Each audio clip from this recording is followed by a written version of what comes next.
if you're a member of the public, I don't know if there's a way to raise, oh, there is a hand raised. Please raise your hand.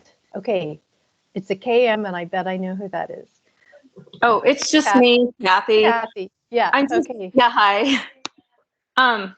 I'm glad to see that the process for putting property on a surplus list is on the agenda. I'm really curious. I've been asking people on the island if they know about this, and I just want Lincoln to know that even though currently there's not a plan for trails access to Mount Infant, that is a hope. That is a hope in perpetuity. So, and if that property can be accessed from neighboring land bank properties via Cabo Hill Road. But the process is really important to know that it's not just a neighbor says, oh, hey, I want to buy this property, and then it gets sold. So I'm looking forward to that discussion. Thank you. Thank you, Kathy. Did I see another hand? Was that Craig? Cave 9? Sorry, I didn't mean to. Oh, that was it. I meant to raise my hand as a member of the public, not to comment. Thank you. Oh, okay. Hi, Craig.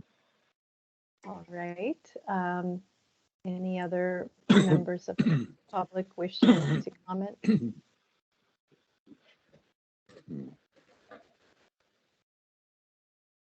Okay, then we will move on to the May 20th meeting minutes approval. Are there any corrections to the minutes from commissioners?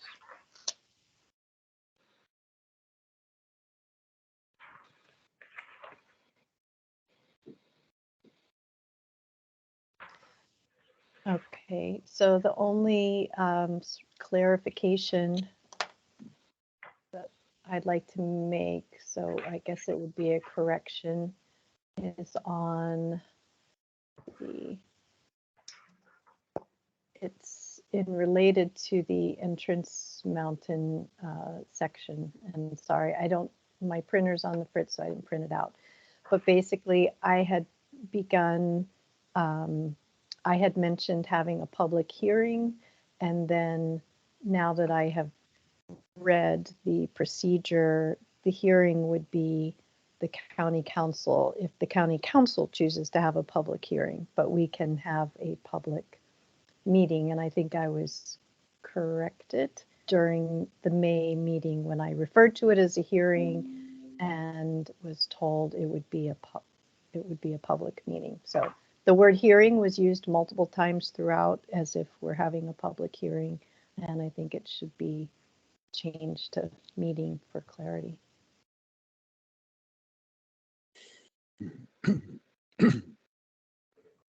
Okay, so there are no corrections, other corrections to the minutes. Then the very comprehensive May meeting minutes are approved. All right, and I see a CM. Is that Christine? Are you here?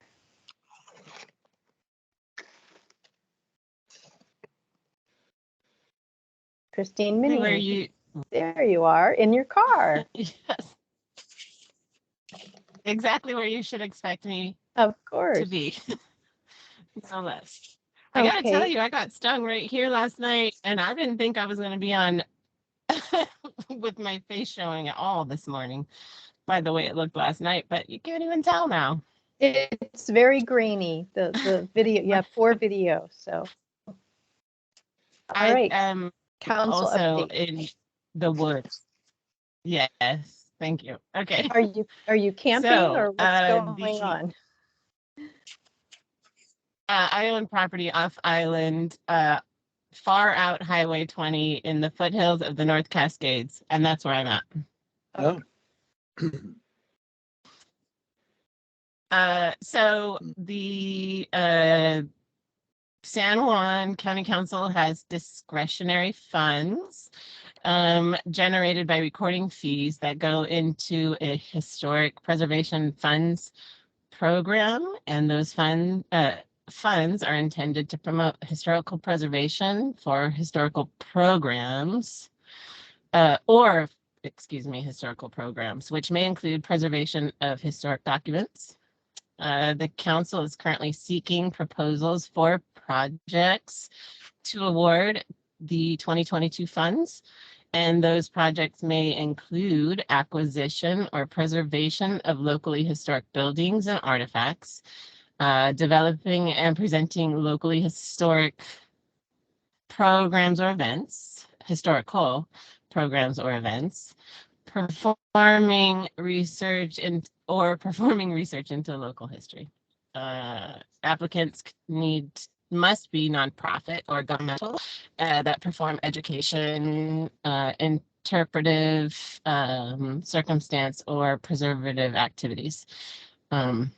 Anyway, that is open now, and I do believe closes in the next few weeks. It is official that the San Juan County Fair is back, and some of you are in the office today, so that means you get to see that cute poster that was made for this year's fair, and the theme is Two Little Ducks Quack Quack, which is a reference to bingo, which I didn't know before this year. But as you all know, that the fair has been held virtually for the last 2 years, and that makes this year's fair quite a unique challenge to get back up and running, but staff is working very hard to brush off those cobwebs, and they are well underway. The hazardous waste roundup is underway. If you live on San Juan Island, you're out of luck. It was last weekend. But if you live on Orcas, it's this weekend, June 18th from 10 to 2, and on Lopez, June 25th from 10 to 2. On the affordable housing front, applications are being solicited, provided or with notice of funds available provided by an affordable housing real estate excise tax. You all know about that. This is the third year this funding is being made available, and eligible activities for the 2022 funding round include acquisition, building, rehabilitation, and maintenance of housing for very low, and moderate income, or those with special needs, including both rental and homeownership housing. And this year, the county is making $2 million available. I think that's a good, I know, brief but realistic amount of time I've already consumed this morning. I want to say, bravo, and keep pushing through, Mr. Lincoln. You day by day getting closer to having that Glenwood in your hands, and I'm really, really very happy for all of you that is on the on its way to being reality. Thank you, Christine. Thank you. Anyone have any questions for Christine? Krista, go ahead. Yeah, I'm just wondering, Christine, the amount of that discretionary fund, or how much is available for that this year on the historic preservation? Was that for the Oh, Yeah. that's a great question. I actually don't have the answer right in front of me, but I'll go grab it. It's a minor amount. It's maybe in the like $15,000 range. It's very little, but I will go find it and I'll put it in the chat. Great, thank you. Great, thank you, Christine. Any other commissioners with questions for Christine?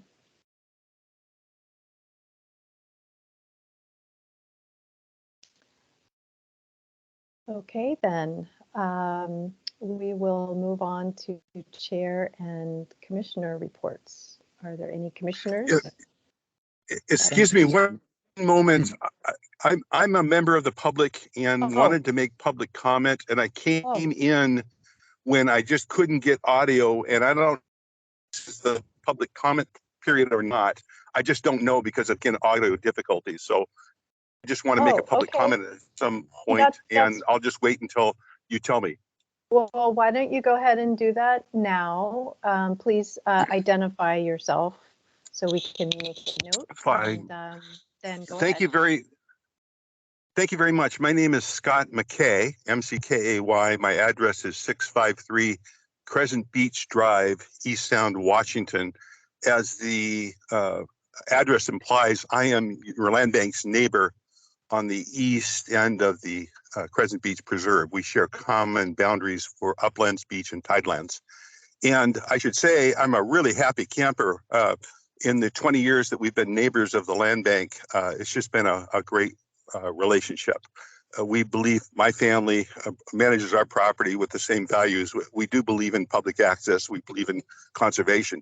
I'm here today, though, to talk about sort of a classic tragedy in the common situation where the beach is just being completely changed due to overuse with driftwood.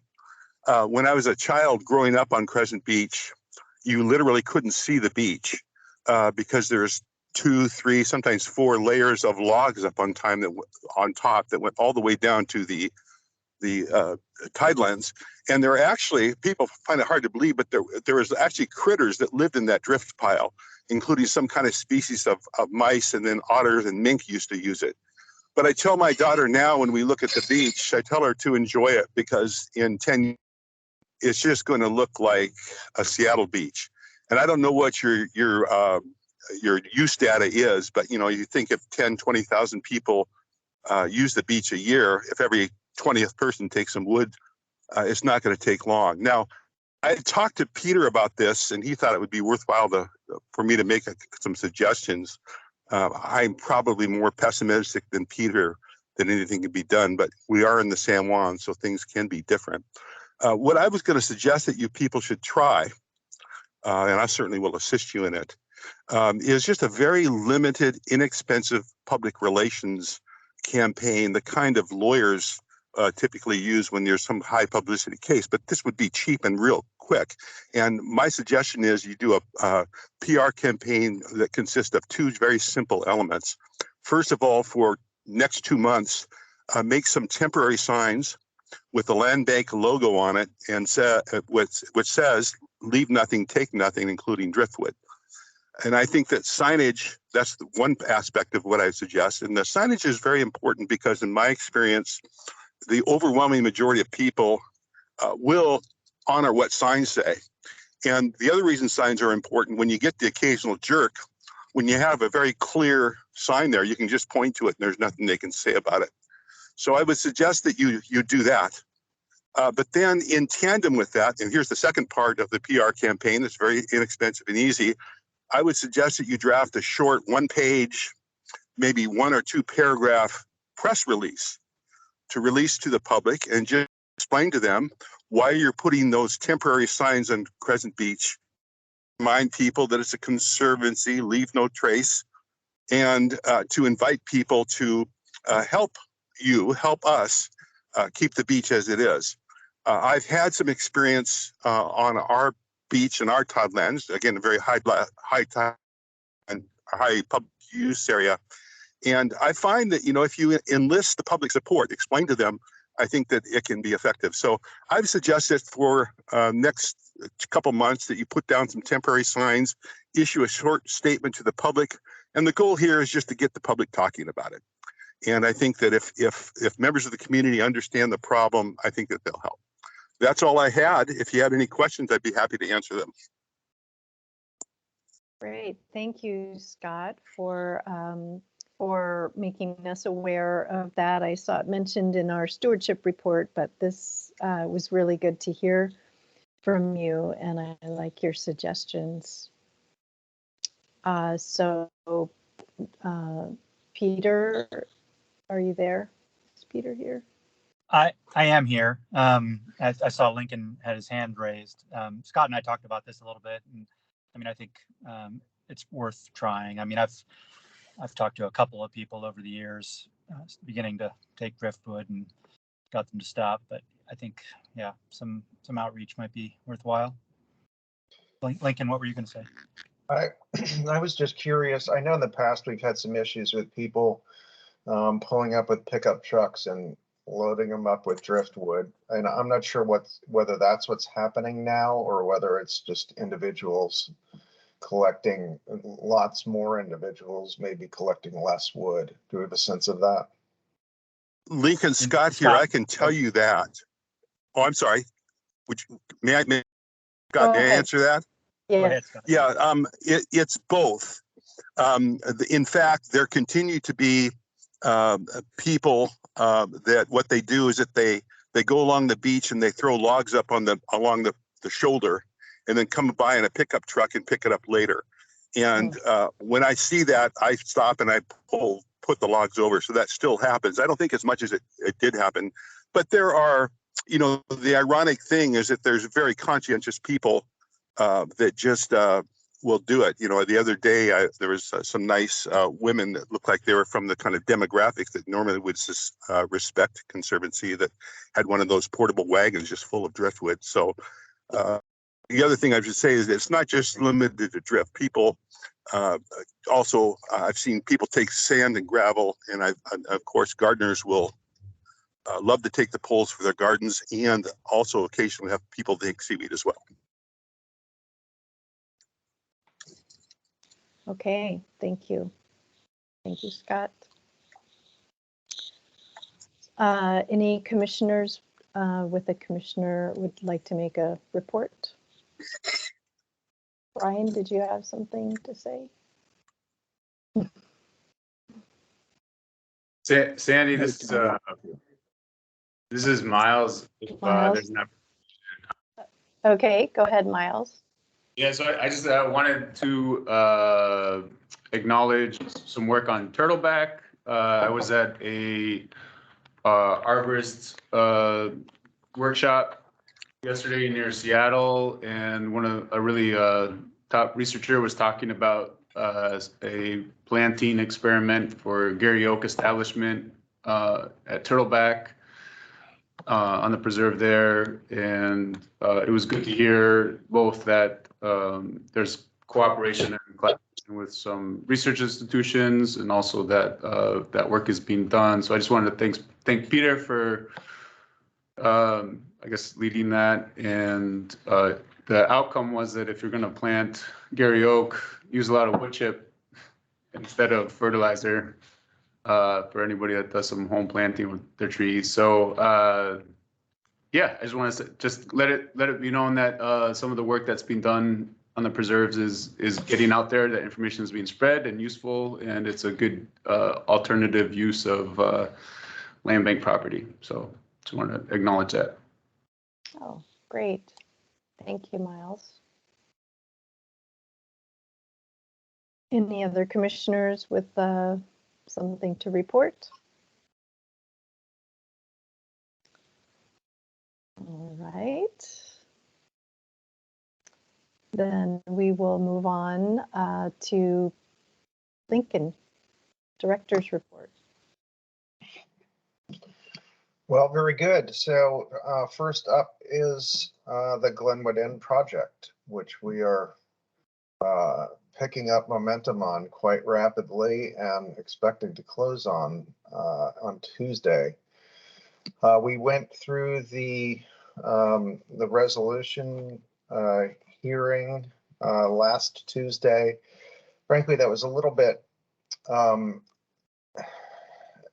disorderly, I think is the way to put it. And mostly because we've had big issues with our legal representation, with the prosecuting attorney being down one or more people. We've got outside counsel who's representing us, but it's just been quite difficult to use the outside counsel and then get the PA's office to sign off on things, because they still have to do that. So there was a fair amount of confusion right at the end and even going into the hearing, something that we've never had before. And I think we've got some details to work through, honestly, in particular about how the property will be used once we get to closing. But the main thing, the important thing here is that the resolution is signed. They've agreed to accept the deed. And we're ready to go forward with it and hopefully close on Tuesday. I did, Angela Anderson, the executive director of the San Juan Preservation Trust, I see here, and I know she wanted to make some comments about what the trust's role is in this and what their objectives might be. If that's all right, Sandy. Yeah, no, that's great. Hi, Angela. Hello, commissioners. And again, Angela Anderson, Executive Director for the Preservation Trust. I'm here really today. I know we are inching closer to the finish line for the acquisition of the Glenwood Inn project. And I wanted to make clear the role the Preservation Trust has played and provide that context. And I would like to do the same for the council. Just in terms of, based on their resolution, it wasn't clear to me that that they knew fully the partnership and the crucial nature of the partnership with the Preservation Trust. We have partnered with the Land Bank over the last 30 years on a number of projects. I believe we're over 20 now, and we have several other joint projects in the works. And the foundation of that partnership is the trust for us to be able to move forward the maximum conservation we can here in the islands. And we do so with this program that we've been doing this dual layer of conservation, which allows either the Preservation Trust to hold the easement and the Land Bank to hold the fee. It really does provide the gold standard in conservation, and it is our goal to be able to have that highest level of conservation here in the San Juan Islands. We have, for this project, Lincoln came to us over a year ago with the opportunity, but also understanding that the likely cost of this project was going to be something that neither one of the organizations could do on its own. And so we went out, had a site visit, met with various different entities, the state, parks, other nonprofits, looking for partnerships in order to ensure that we could, when this property came on the market, we could be competitive and that we could be successful in achieving this great good for the community. I have, over the past year, spent countless hours. I would estimate over 1,000 hours in total that my team has dedicated to this project. We have been fundraising nonstop, meeting with donors since last May to bring people to provide interest, to somehow get into the position that we would be successful and competitive. SJPT took the lead in the negotiations. We were successful, as you know, in early April in getting the project under contract. We put the earnest money down, and this was all done with the understanding that the Preservation Trust would be moving forward with a cooperative agreement in holding the conservation easement and with the Land Bank holding the fee. There were many details that still have to be negotiated and drawn out, but the basic structure of our agreement was understood and in place. And so we did move forward with that trust in putting our monies down, because we understood that the particular context that the Land Bank wasn't able to put monies down initially, and that we would be able, after the contingencies were met, to assign the contract to the Land Bank and have a cooperative agreement in place. And so the SJPT has taken the lead on that. We have we have met in terms of the financial burden for the legal on these transactional documents. We have been moving, quite purposefully and putting this as the #1 priority for the trust. And because of its importance to the community and understanding that this really will be an ambassador land for all of the San Juan Islands. The latest step after we were able to bring this project under contract was that we had to move very quickly to be able to apply for funding. We had about a week to put together a significant grant that we thought was crucial in order to be successful in fundraising. And so we gathered all our forces, and we've been working with Lincoln and his team to put this grant together.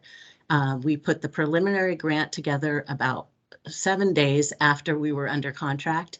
And then in the last few months, we've put in several significant hours. We've had staff working 60 to 80 hours a week in order to see this grant finalize the grant. This will be the largest grant that we have sought in the history of SJPT. And it is a grant that is co-sponsored by the Land Bank. So it is a joint grant that we have submitted.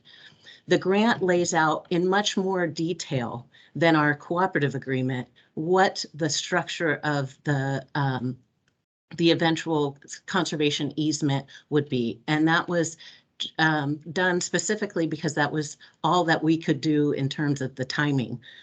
These details were not available before we could get the project under contract. And so the specifics that are laid out in the grant that were co-represented by the Land Bank and the Preservation Trust is that the easement would be over the entire 58 acres and that the easement would extinguish 10 development rights. And so we are hopeful, we have our fingers crossed that we will be successful in receiving the grant, that we will find out more information by the end of the month. But again, this is all happening in real time. And our primary strategy in terms of fundraising is reliant on these government funds that will help supplement our ability to purchase the conservation easement. So I wanted to share that information in that context and to be clear that we are 100% here to be able to work together to see this final end with the protection of the Glenwood Inn and what we're also calling the North Shore easement. But I think it's really crucial that the efforts that we've put forth be on the record. I know we are often, behind the scenes and me working from home at my desk, that it might not be apparent all the work that has gone into this project, but it truly has been a joint project that is based, and the reason that we are feeling confident that we can move forward and put monies forward, another aspect of the project is that because of the need for funding and the difficulty to fundraise when without having the certainty that you have the project under contract, I have gone to my board and we have secured a credit line on our reserves. We are basically putting up our house to be able to move this project forward. And this is the first time in SJPT history that we have done so.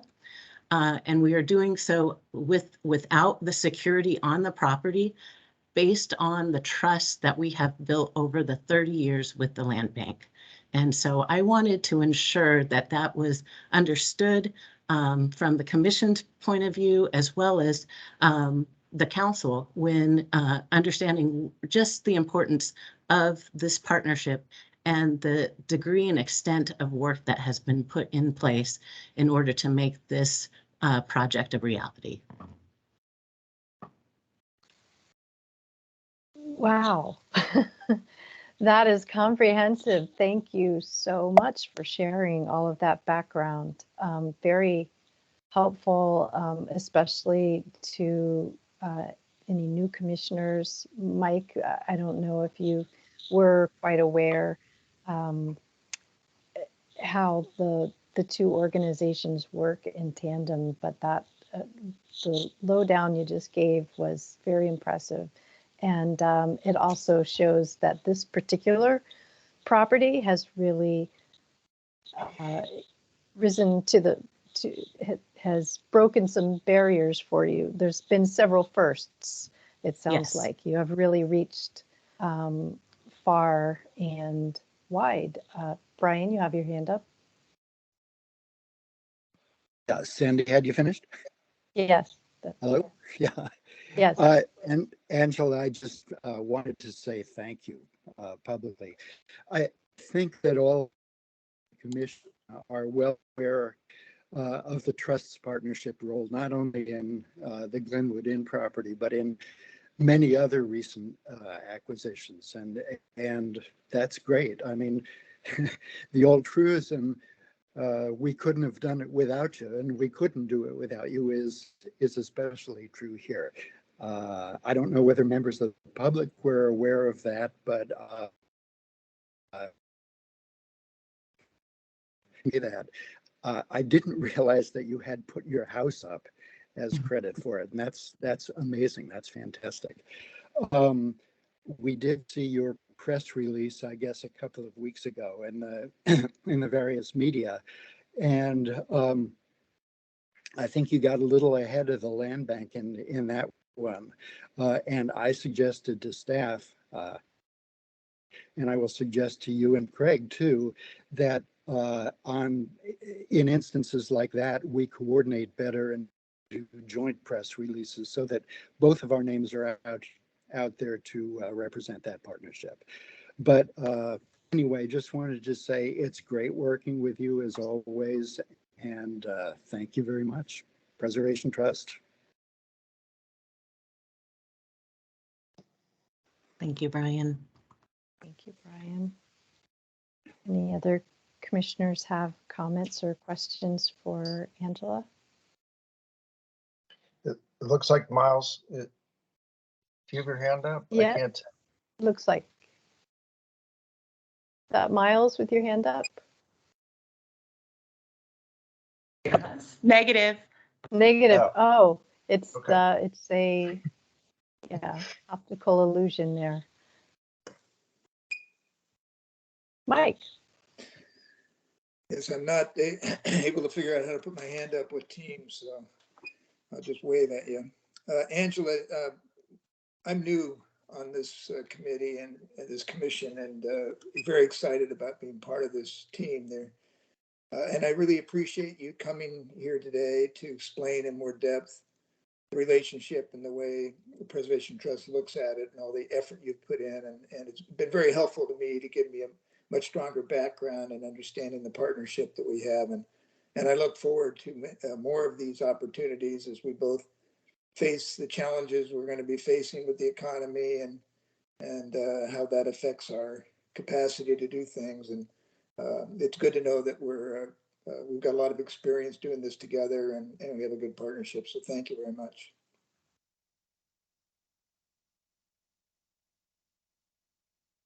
Thank you, Mike.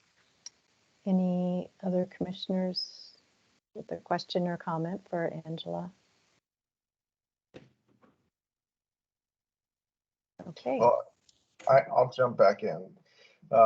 Thanks, Angela. That was great. Really fantastic to get your perspective on this directly from you. So I think the important thing to note about this project is really that both organizations have gone all out to make this happen. It's an exceptional piece of property. It's really the last bit of substantial accessible shoreline on Orcas, and there are a lot of other superlatives that go with it as well. So it was one that was really critical for us to try and do, and we have gone all the way, borrowing from our stewardship fund to make this happen, and I don't have any regrets at this point. Frankly, I think this is just, it's an amazing project. I think it's been kind of a sleeper project, unlike something like Turtleback, where we went through a big public campaign and everyone can see Turtleback from everywhere. This one is still kind of under the radar, but I think as people come to a broader understanding of what this property really is, it's going to be something quite special. So I'm looking forward to getting through this closing and actually taking ownership, and then we'll start on that process of talking about the conservation easement. I know you guys have about 12 other conservation easements that you're working on, or something, something like that. But we will get this one on your queue and go forward. And obviously, we're happy to help in your fundraising campaign wherever you can plug us in.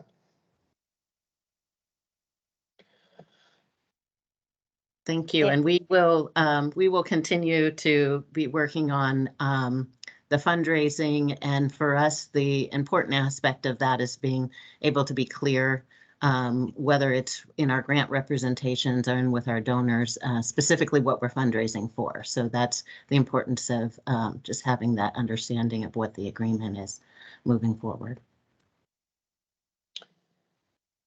Sandy, it looks like Nancy Green has her hand up, and she's a trust board member. Yes, I see that. Nancy, do you have a comment to make? Yes, thank you. I just wanted to say this is obviously a significant project for all of us. I think I've said that before in the land bank meeting, and I just want to make sure, and I'm looking back at past history, especially related to Turtleback, where there was a lot of confusion as we moved through that project, and some misunderstanding on both sides. That going forward, that we stay in very close contact with one another. And I think we will be doing that in the form of a quarterly meeting, but I just encourage, as best we can, pick up the phone, talk to each other, and make sure that we know what all the moving parts are.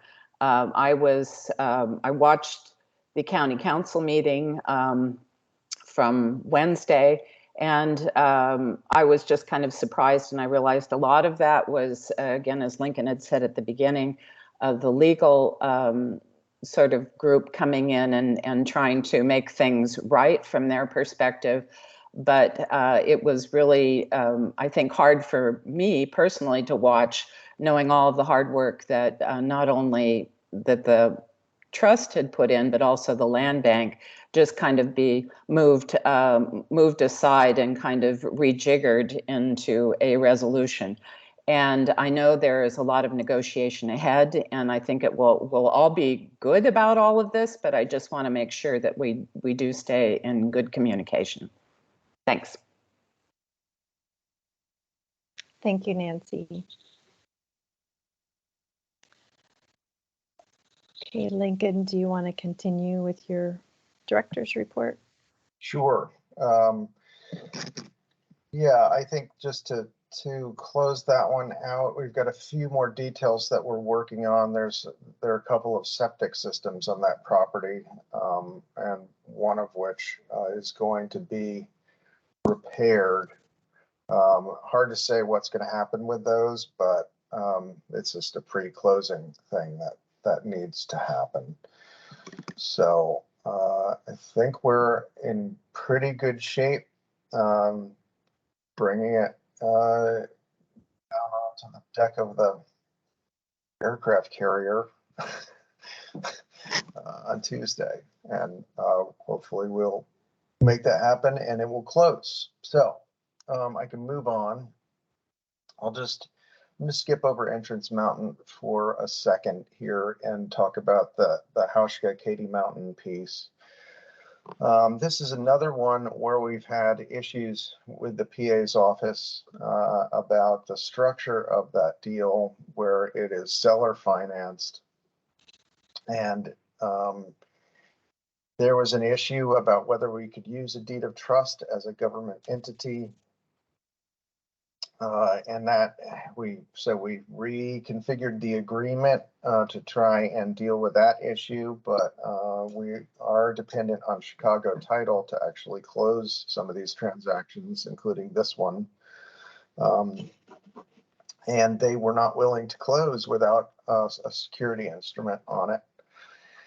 So we're reconfiguring again, basically to put this in the form of a real estate contract, something we have not used, I think, for over 10 years, but that is available to us under state law. So we'll be working our way back around to that. The Hauschkas are willing to take that course, so that one should be fine, but it's going to take a bit more work to actually get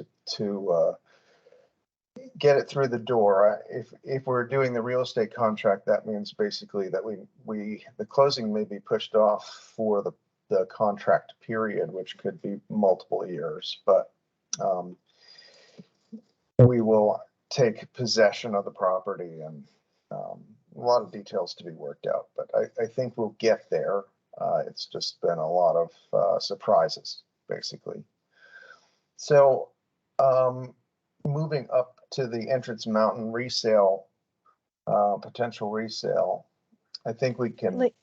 Lincoln, Yeah, sorry. Lincoln, before you start that, is it possible for you to bring a map up of that? Because it's important, I think, to of the entrance mount, of which of the parcels that is being discussed. Oh boy, okay. Okay, if that's too hard, never mind. Now let me hang on a second. I think I can probably do that.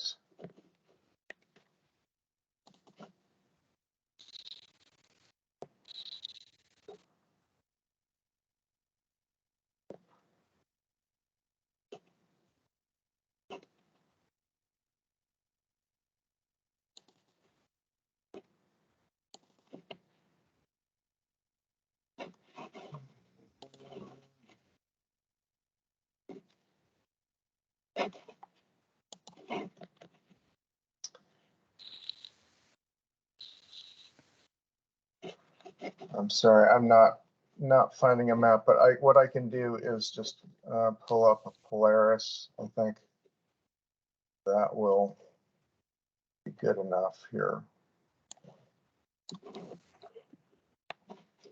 So, okay, share my screen.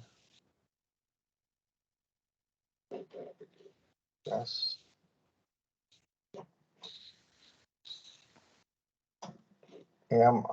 Can you see my screen or not? Not yet. Okay, this is quite confusing. Okay. How about now? Yeah. Okay, so here we are on Orcas Moran State Park. And so this is the Entrance Mountain area. The parcels that the land bank owns are,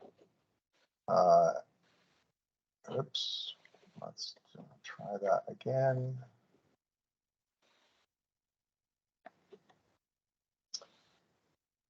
Yeah, this is a bit challenging. Okay, so these are the three contiguous parcels that we own. And the mountain, as you can see, if we switch over to the contour map, it takes a little while for that to pop up. You can tell pretty clearly where the mountain is, where the cliff areas are, and how these three parcels basically front on that. The parcel in question for resale is this one here.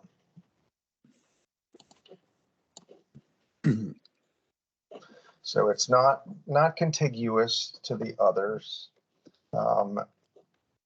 It is important in that it is visible from the road up here in Moran State Park. So that's why our thinking is, if we are conveying it, we want to do so with a Forever Wild conservation easement on it. so that there's no house placed here, which will be clearly visible from that road. So in thinking about all of this and discussing it, we did have the neighbors who own this property here, and actually this one as well, approach us about a potential purchase. So we got into a conversation with them, and where we are is basically with drafts of things. We don't have anything signed. We're trying to work through the details of the conservation easement, but that's ongoing. Quite frankly, we've been a little distracted with other projects. So I will, let's see. Let me get back to this now. Oh, I love these things.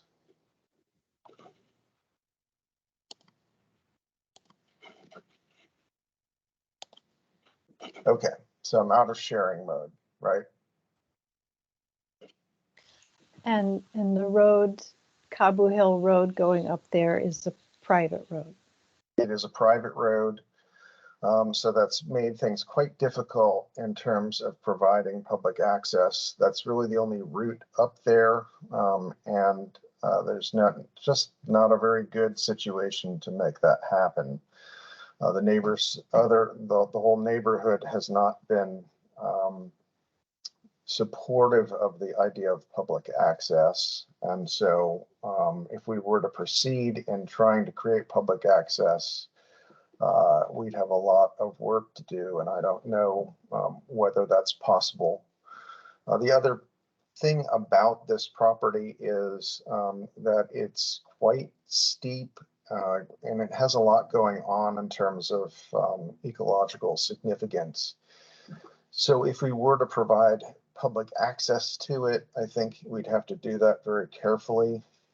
I don't know. And when we've looked at this property, over the years, the conclusion really has been it doesn't seem like public access will work here.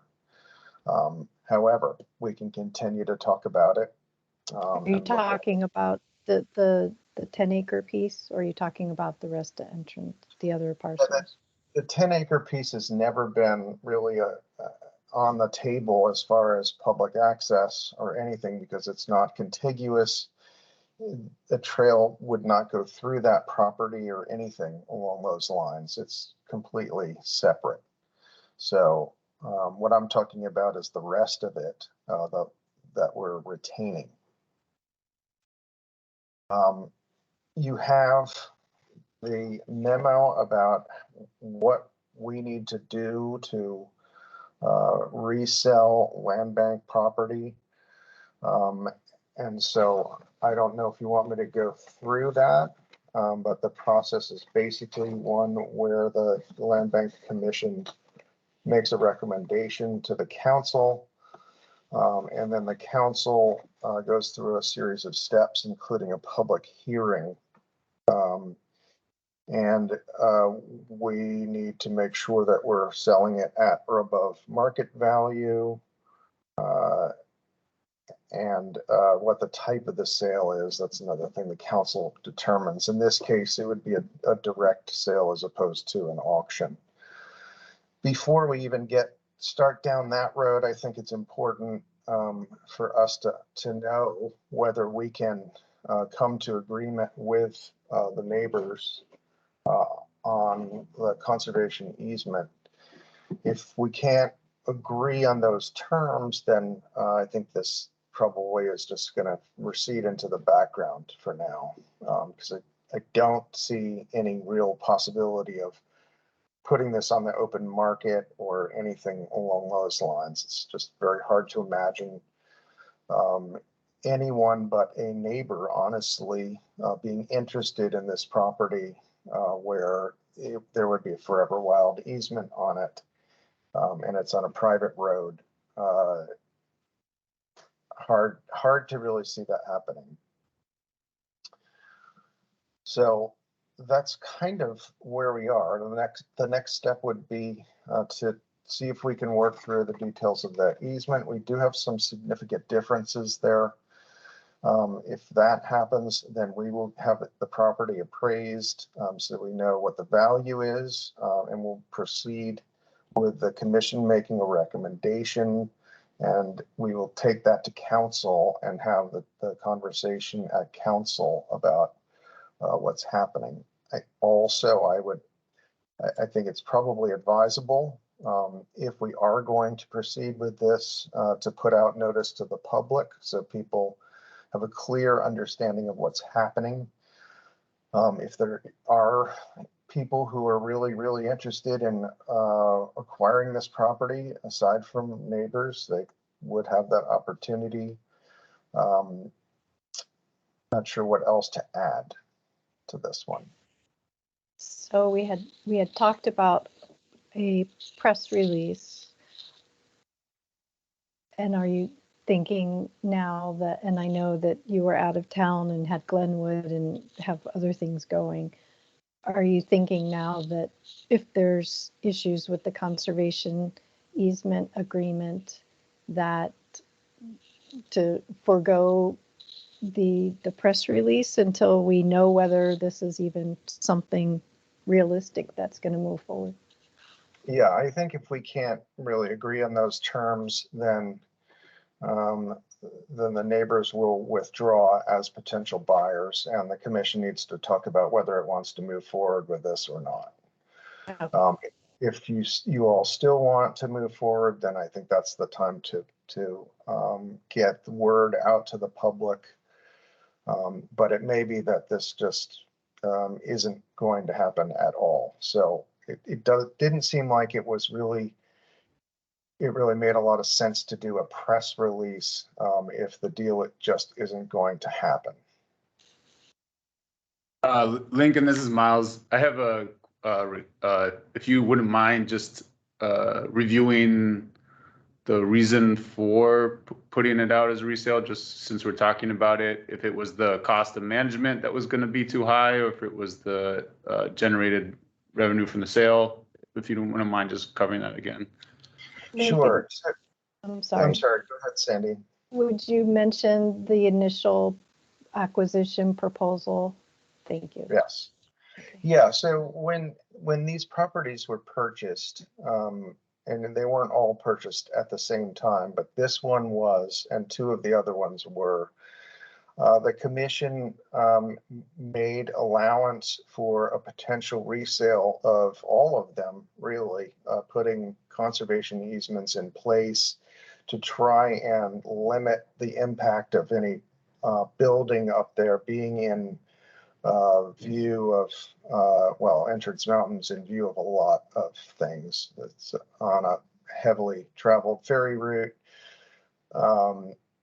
So each of these were candidates for resale at that point. And I think the idea at the onset of the land bank was really to push this notion of just having conservation easements primarily. And so the thought was, well, it's going to be cheaper to resell it to a private individual. We can retain the values which are important to us, namely the views. I'm not sure that was really the case. This is a much more complicated property, quite frankly. But the 10-acre piece was definitely part of that. The other two have since been added to because we had a bequest of the connecting property. But the 10-acre piece is an outlier. It's not connected. It's sitting across the road. So it still kind of makes sense for us to have it on the resale list.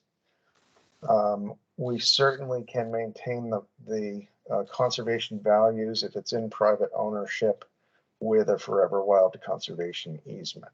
So at this point, it's about recouping some money to make that happen.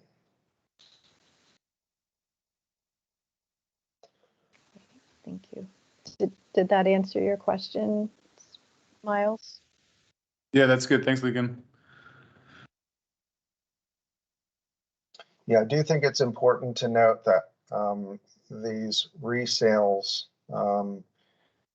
are discussed at the onset of the project. So when you look at the original project proposals, you're going to see in there whether the project is a candidate for resale or not.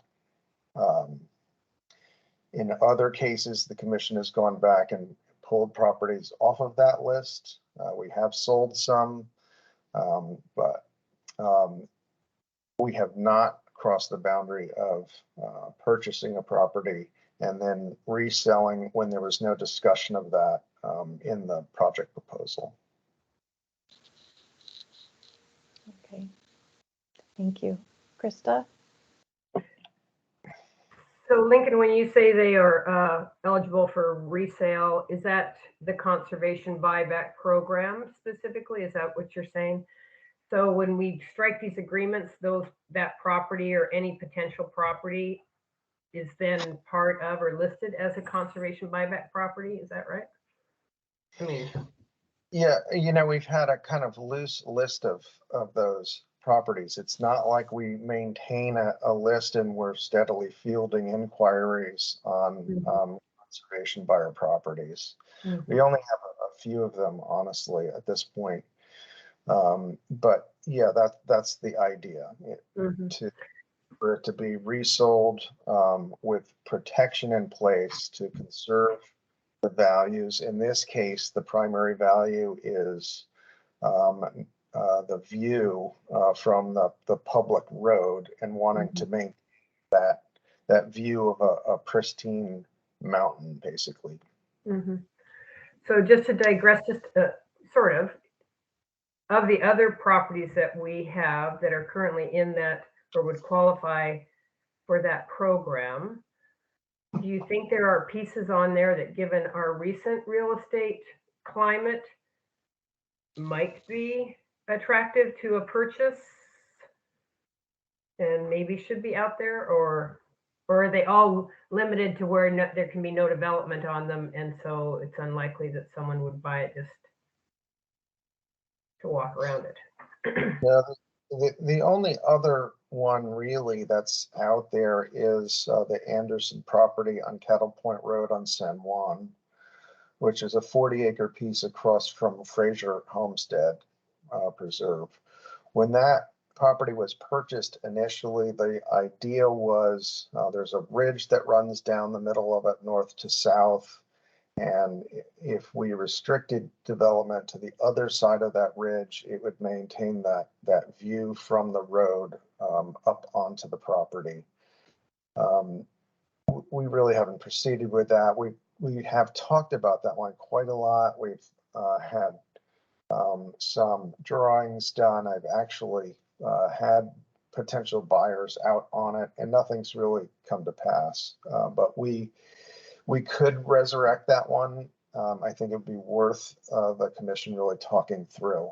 I'm not sure it's appropriate for resale at this point anymore, but worth the conversation.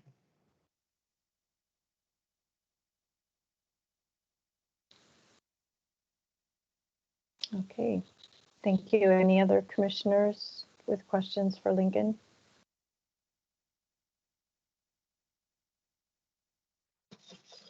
All right. Are you concluded with your director's report? Well, the last item on there is to look at the Conservation Area Fund cash projections.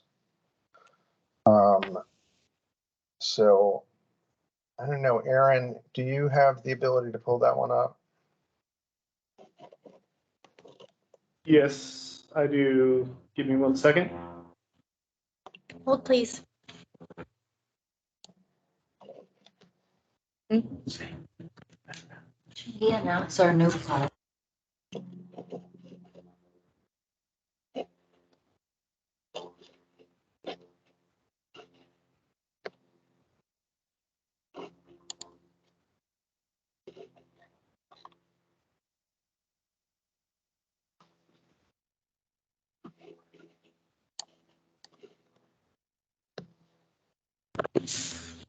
Can you see my screen?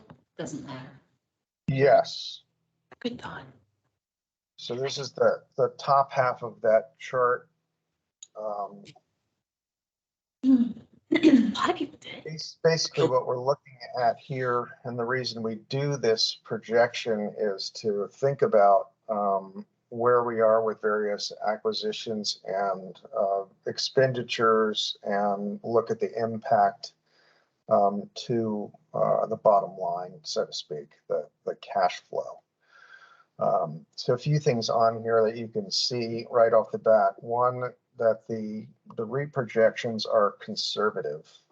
So last year, that's a real number. That's 6.7 million, and we've just plugged in 4 as a working number for 2022. We are likely to exceed that, but given the other things that are happening right now in the economy, it probably makes sense just to hold on that figure for now.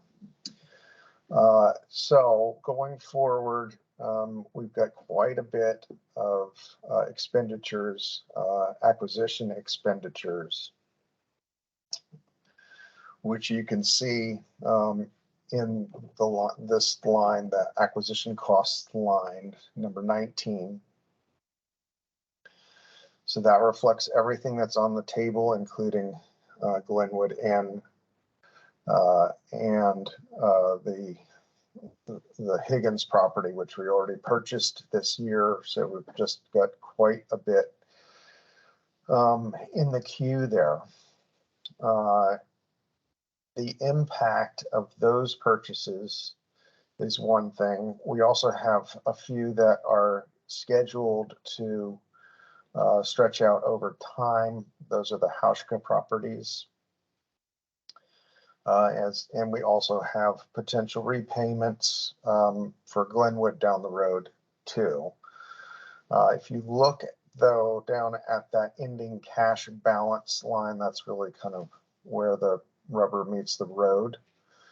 And you can see what we're projected to have over that period. Again, recognizing that the REIT is conservative. Also, I think it's worth recognizing that the Higgins property is a potential resale property to the BLM, so that could be a significant infusion of cash, probably not earlier than 2025, but that's all very much down the road. We also have some grants that are not in here, which may or may not be come to pass. So the whole goal of this exercise is to let you look at that ending cash balance and get feedback from you on your comfort level with that.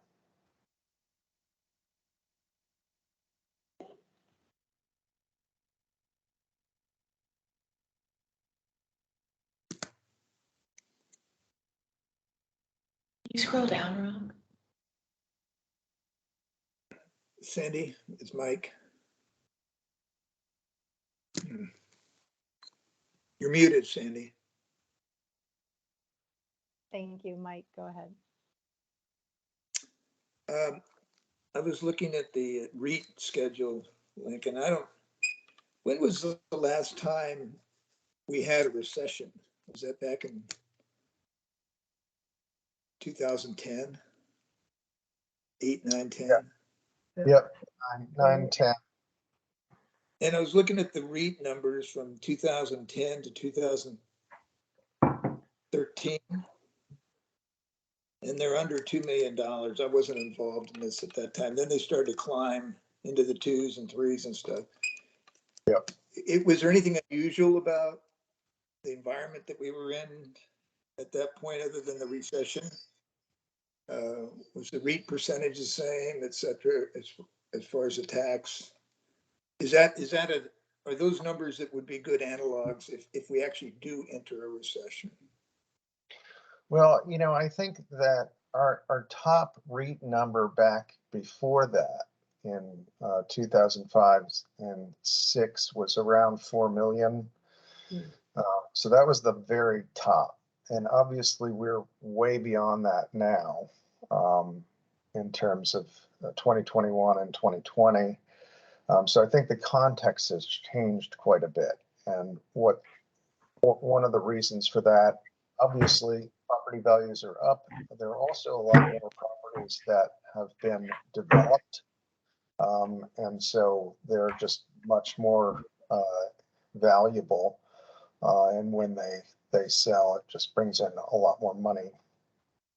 So I don't see those low numbers as being a good comparative number.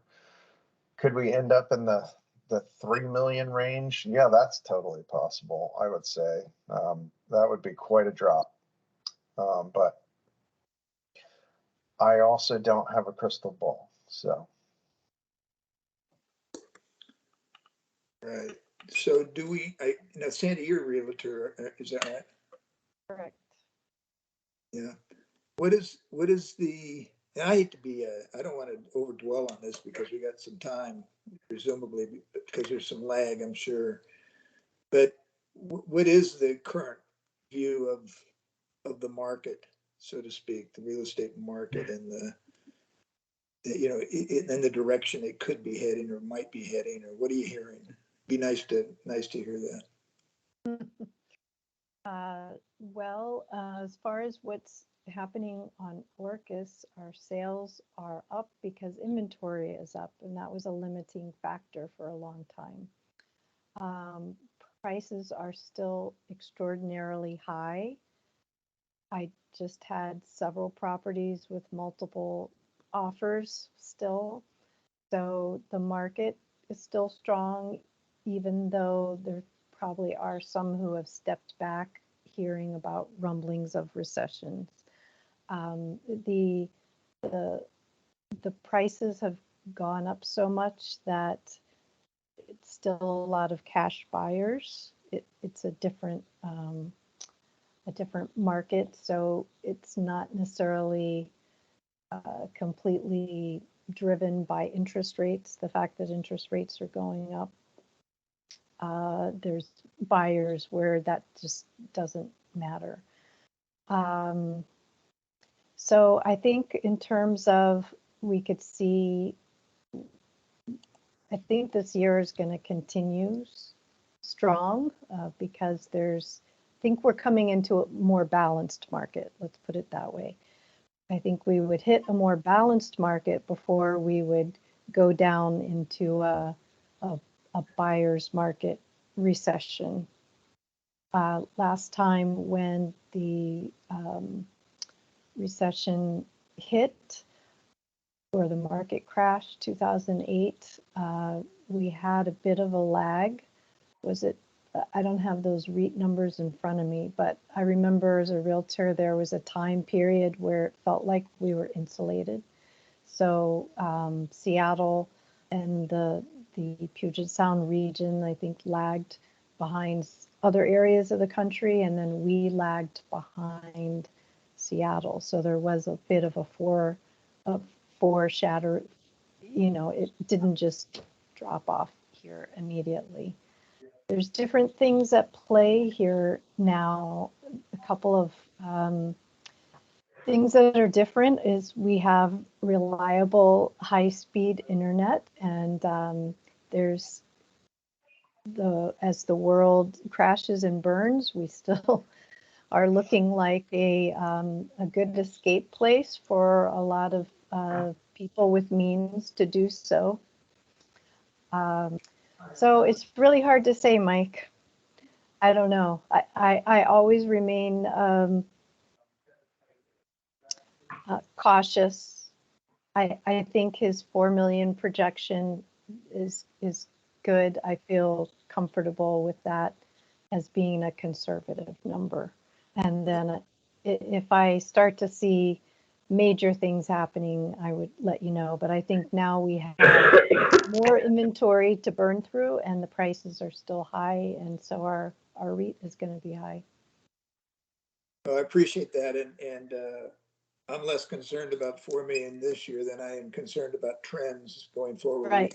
We deal with long-term assets and long-term liabilities, and we need to be concerned about long-term economic things. So anyway, that's a great discussion. I'm fully satisfied and appreciate the input. Thanks.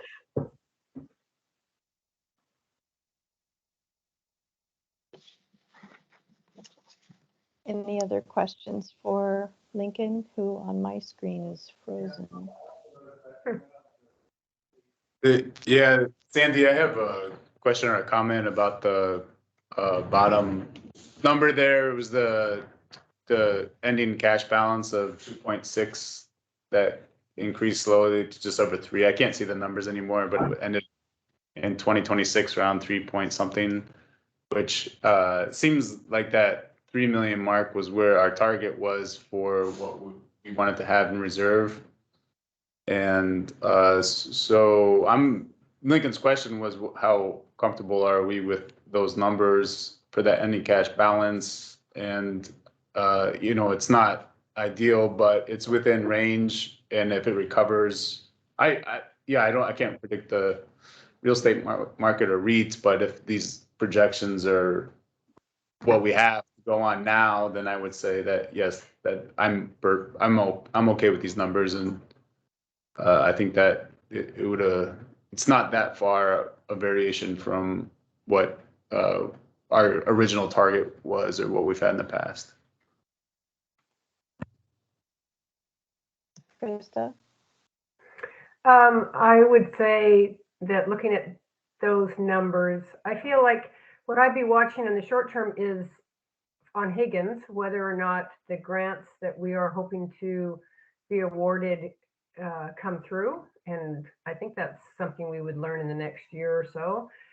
Correct me if I'm wrong. And then, and also the resale to BLM. So I guess as I watch each of those benchmarks get closer or be achieved, I think that's going to significantly impact this ending cash balance. So I'm comfortable in the short term going through with the commitments we've made and just keeping in mind that we've got a couple things that we'd like to turn over. I mean, have a positive outcome on. And as we meet those or don't meet them, then we continue to look at how we need to adjust what we're doing.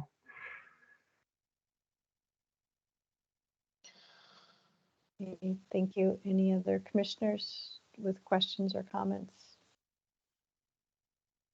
I'd just add about Higgins that there's definitely a wild card element to that one. We are applying for 2 grants. You can see the 500,000 is in there for 2023. That's a salmon recovery grant. We've also got another $1 million grant that we're applying for from the Aquatic Lands Enhancement account. And that's really just to try and cover our bases. If this property is not going to be resold to BLM to be part of the National Monument. And on that side of it, we know BLM is quite interested in it. The question is more from the community about BLM's management and what their resource management plan is going to look like, and whether that satisfies some community concerns about things that could happen on a property like this. And we're expecting to see that resource management plan. I talked to the district manager the other day, and he suggested maybe September or October. So we'll get a better read from them on what their management is going to look like, and we'll see what the level of comfort is within the community. If it still remains a serious problem, then probably proceeding with these grants is the way to go. For the $1 million grant, we would get ranked this year. We wouldn't really know whether money was available until the legislature went into session next year. So we not going to know before March or April of next year whether we have that money or not. Is that convoluted enough for you? Clear as mud. I have a question, Lincoln, if you could put that back on the screen. So we're ending up it's important to note that we are where we are going to be because, or in part because we're taking the $3 million loan from Stewardship Fund. Yep. So what's our repayment plan? Is that being shown in expenditures so that it's not really being shown here. So the repayment, I would say, any of these other things, these grants, that $1 million grant probably would go into repaying that in part. Certainly, if we resold this property, that's going to go back into the stewardship fund as well. And we've got those conservative REIT numbers. So as we proceed forward, we're going to have to figure out how to dump money back into that fund. okay.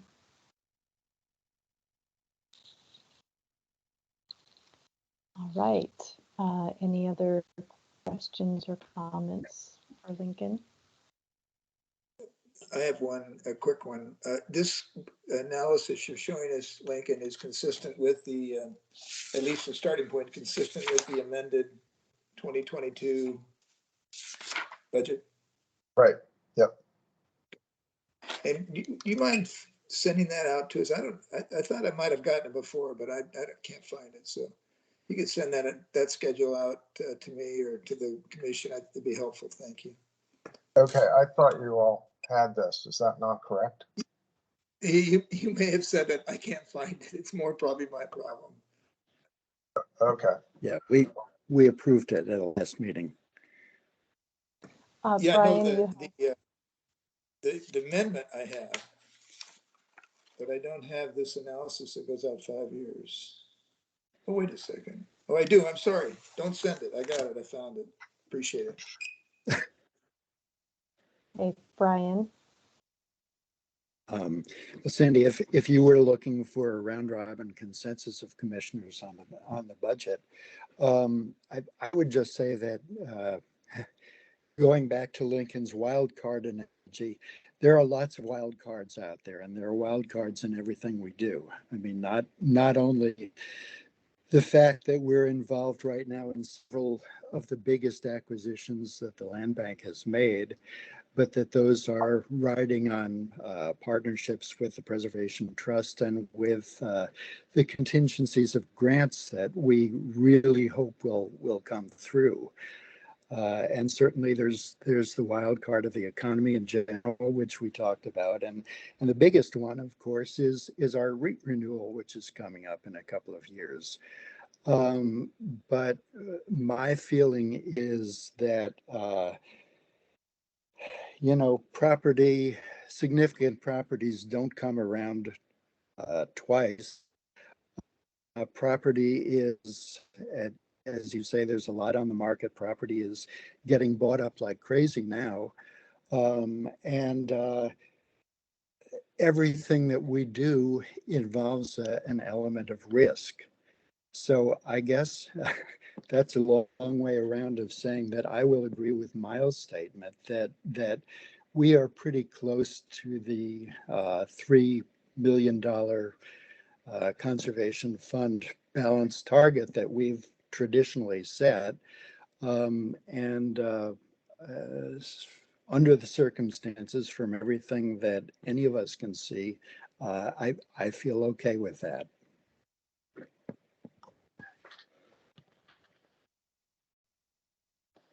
Okay. Lincoln is frozen. I don't feel frozen. Okay. Just on my screen. All right. So, David Myland.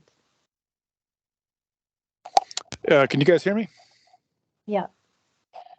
Okay, I'm on an unfamiliar piece of hardware here, so I'm not sure how well it works, but I agree exactly with what Brian and Miles have said. I think that we are definitely, we're being ambitious, but we're doing some really great projects. I think that we ought to proceed with everything.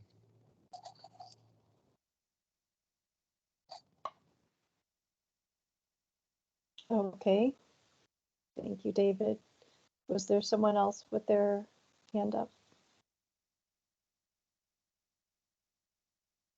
I think Craig Canine has his hand. Craig? Great. Okay. Craig, do you have your hand up? I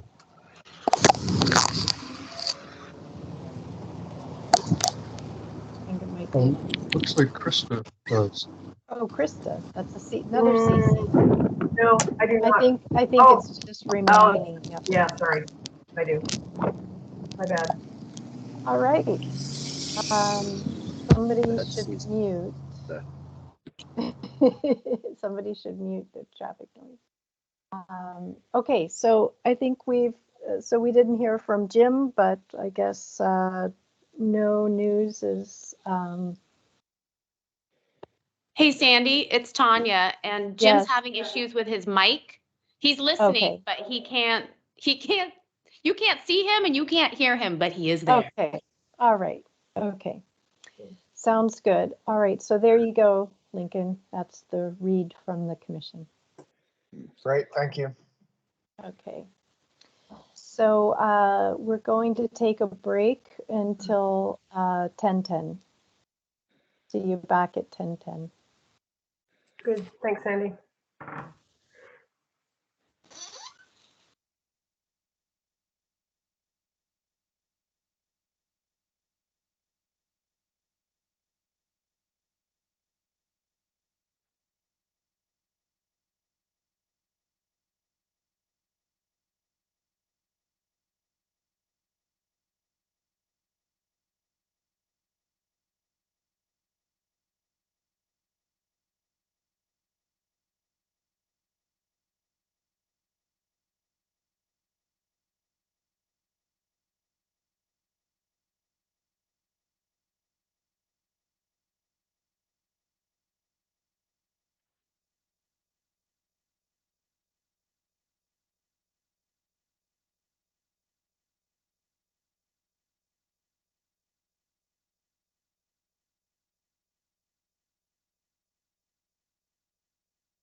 back in session.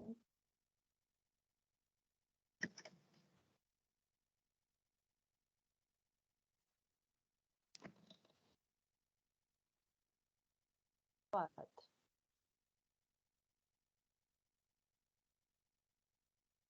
It looks like Tanya's playing your role today, Sandy, and having her down jacket on. And donuts. If you'd come here, you could have had donuts. It's, I just looked at 61 degrees in my house. Oh, God. I have a blanket on my. Okay, so we will get back into session and get rolling with the stewardship report. Turtleback Management Plan. So I think Erin, that is going to deliver that. Where is she? Where is she?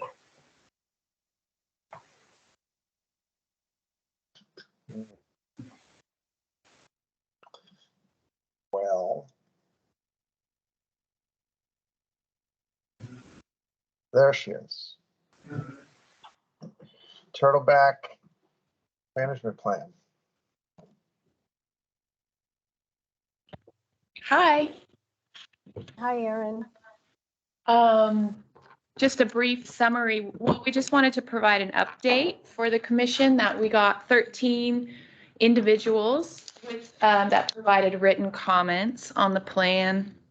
And they were broken up into roughly 5 categories: mountain biking, comments on land management in general, the proposal to decommission the steep part of road and reroute the Morning Ridge Trail. Hunting garnered the most responses. We had 7 comments on that. And then the south parking lot,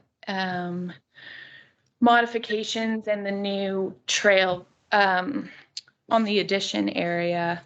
So Peter and I have drafted some responses to these comments. We have them in a table, and we'll share those with the commission before we make all of the comments and responses public.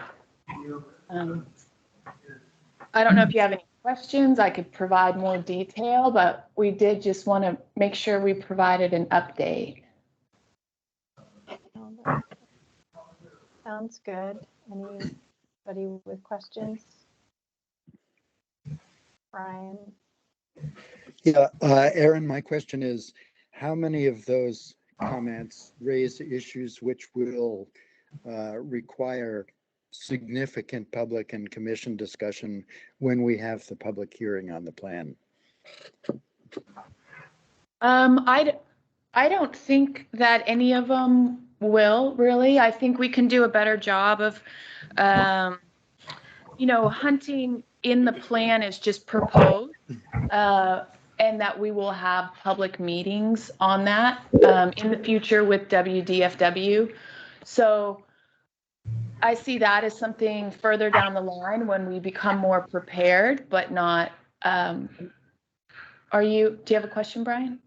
Yeah, I'm sorry, I didn't understand what you said. Hunting in the plan is what? It's proposed as a future activity. Got it. And sorry, there's some background noise here.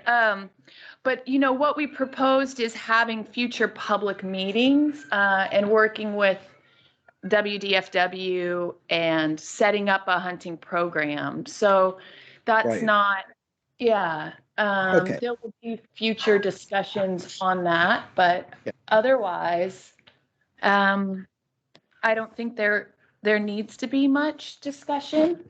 Okay. But it sounds to me like mountain biking may be an issue. It has been in my experience, and that's a policy issue. Maybe not in this plan, but what do you think? Well, we only had 2 people respond for more mountain biking, and I think You know, we acknowledge that there is a desire for greater access, but we also acknowledge that this isn't really a low impact recreational activity. There's high erosion associated, and we've made concessions and provided that really in one place throughout the districts, Mount Grant, Lopez Hill, and the north side of Turtleback, but it's not necessarily a part of what we want to grow into. Okay, good. I'll look forward to seeing the staff's draft con. Thanks. Yeah, I don't know if Peter on. He wants to add anything further. I thought he was on. But... Yeah, I don't see him anymore. Okay. Aaron, I have a quick question. It's Krista. So were any of the comments a surprise, like anything unusual or?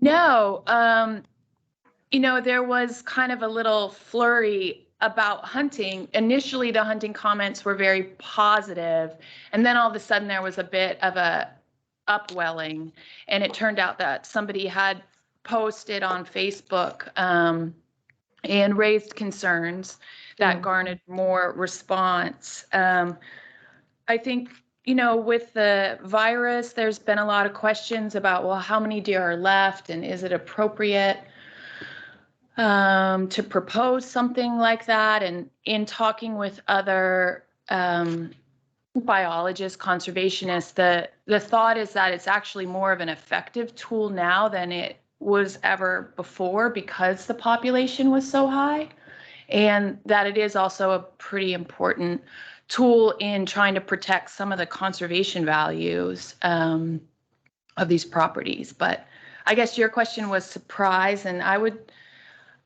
you know, I was somewhat surprised at how folks were, how they said they loved their favorite part was there was just a few, maybe two folks that their favorite part of Turtleback was that steep section of road. I guess I found that surprising. But yeah, no, overall, I think really positive, thoughtful feedback. And yeah, we look forward to sharing our responses and then getting your feedback on those as well. Good, thank you. Great, thank you, Aaron, for that. Who would be giving us the Kaufelt Farm lease process update? Well, I don't see Charlie on. No. No, Charlie isn't here, I guess. Okay, and Peter's not on. So I guess I will substitute. As you've seen, the lease application process closed as of the beginning of this month. We've got one application which you have in front of you, and has also has been made available to the public. So at this point, the idea is to assemble a lease committee, which I think is largely done, and to talk about the application and sit down with the applicant and negotiate a lease. So hopefully we can do that over the next month or so. I'm not quite sure what the time frame is on that, but that's the next step.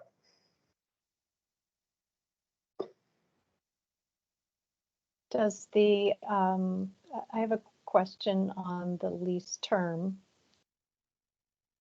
Reading the application, and we had said 5 years with the ability to renew in 5 years, I guess at our option or mutual option.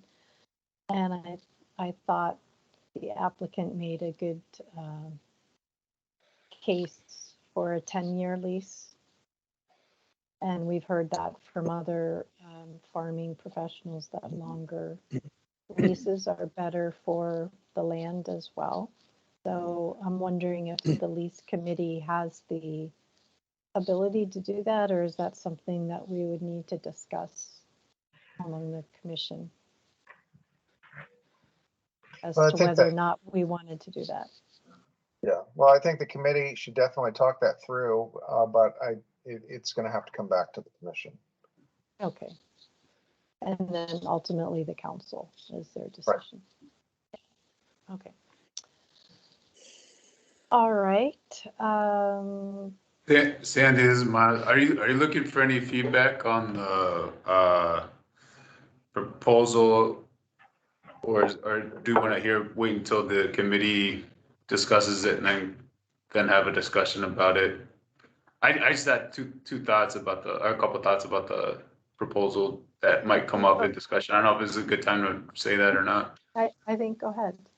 Okay, so one thought was about the lease length, like you just mentioned. I was originally advocating for something like 20 years, so I think 10 years is perfectly reasonable for a farm lease. I want to say thanks to LUM for doing a great job on the application, or their proposal, their application. It's a lot of information.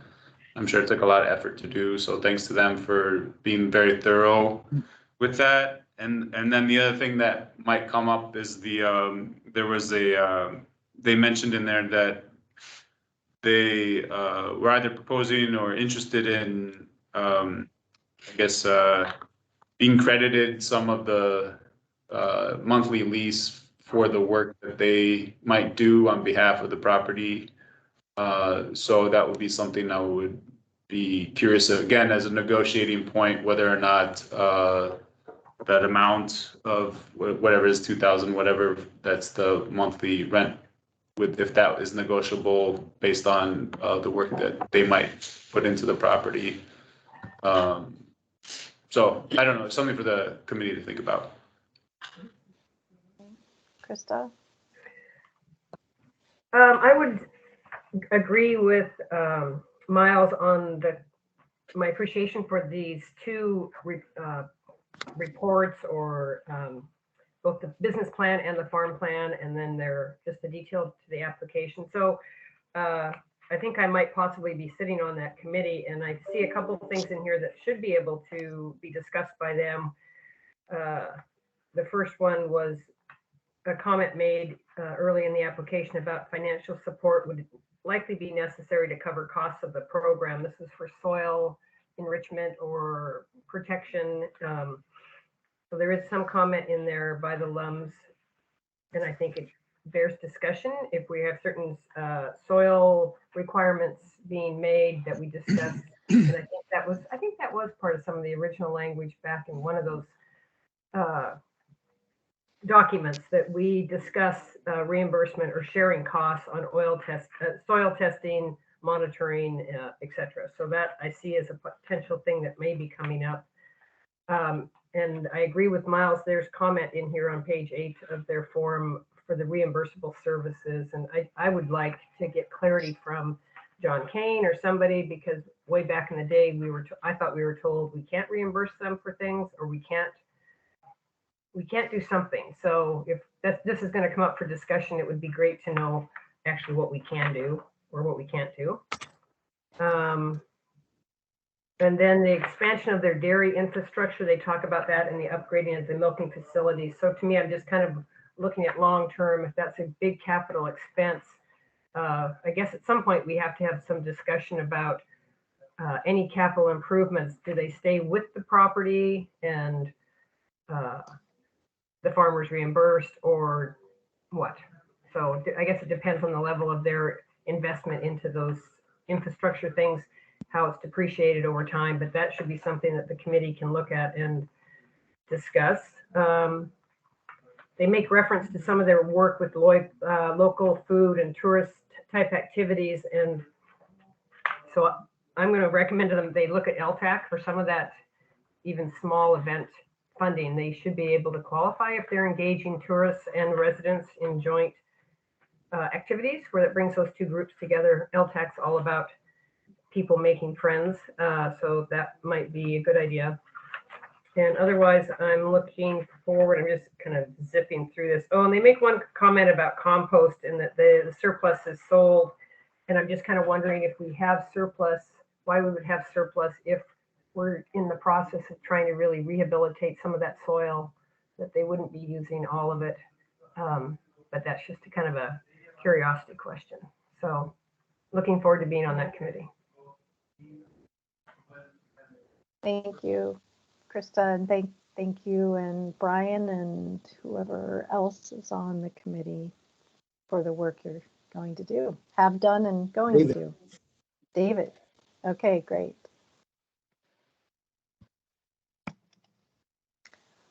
Okay, any other questions or comments about the lease proposal?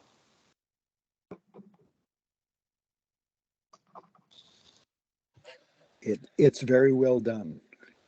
Thank you, Lums.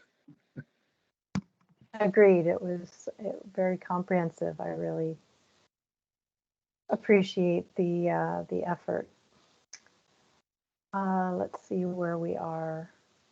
We're a little ahead of schedule, but unless there's something else for the stewardship, yes. I have a quick question about, yeah, are there any other, do we know of any other potential lessees?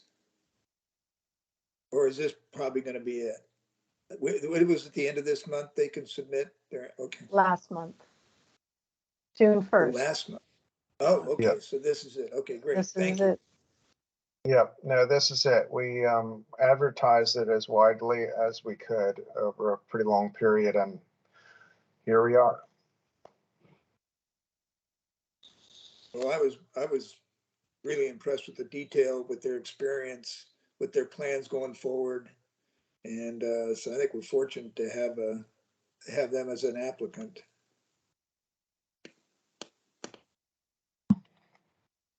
Agreed. Okay, let's go to the outreach and volunteer report with Tanya.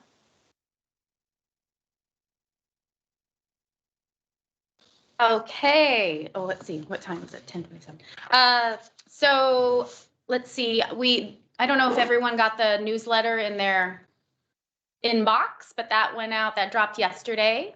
And within that, we introduced, well, we might have met Sarah and Mary. I always want to call her Margot. Sorry, Margot. At the last meeting, but we do have a new staff member coming on to help Peter. It's really weird talking to the speaker and looking at you on Orcas, and that's Andrew Jansen. And so he'll start, I think, mid-July, which is also a great segue to when the annual report should drop into the post boxes. It's gone to the printer, and now we just wait for it to go through processing and shipped out.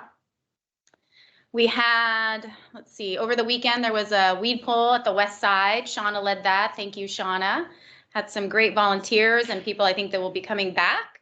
And upcoming, there's action at Beaverton Marsh Preserves on San Juan Island. So some trail building coming up, as well as Scottsbroom pulling. Farmers markets coming up in June. This is June. July 2nd for Lopez and Orcas, July 9th for Friday Harbor / San Juan Island. And something else I was going to tell you, but now I can't remember. That's it. Unless you have questions. So Tanya, I thought the newsletter looked really good. Oh, good. At the bottom where you mentioned the annual report and it says click here if you can't wait to get it and you want to preview it, but the link just took you to a WordPress login. Oh. So well, when we hang up here, I'll fix that. Okay. Thank you for letting me know. Yeah, okay. Technology. All right, any questions or comments for Tanya? Oh, that's the one. Sorry, one more thing. We do have, it went out, let's see, 3 upcoming guided walks at the Watmow edition, the new piece that Amanda has put together. The 29th of June, the 29th of July, the 29th of August. June is full and has a wait list. July is full and has a wait list. August is still open, and that's an evening. So there is definitely interest in that acquisition, and happy to see that people are signing up. Great. That's great. Yeah, really good.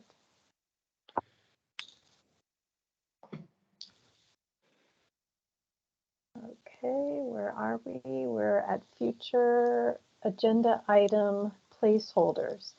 So in reading the minutes regarding these two items, resiliency to climate change, non-traditional uses of land bank properties, according to the minutes, we determined that that both of those would be shaped by what comes out of the Climate and Environment Committee. That's not the right term. It's the Department of Environmental Stewardship, Climate and something or other. Jim, could you, is Jim here? I see a J. Oh, wait, that's right. He can't talk. I'm just wondering if they have had a meeting yet. But since he can't talk, we don't know.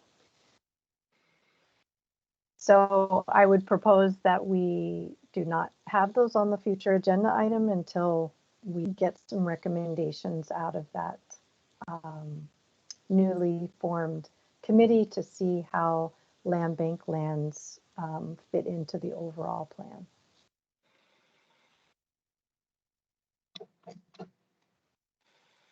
Anyone have a comment about that, or have any other future agenda items to bring up? All right. Are we going to wrap this up early? Wow, great. 10:30, a half hour early. Sandy, quickly, I have a text from Jim, and he just wants you to know there has been one meeting. He was unable to attend, but he is monitoring things, and he is in touch with Kendra. So there's an open conversation, just nothing to say yet.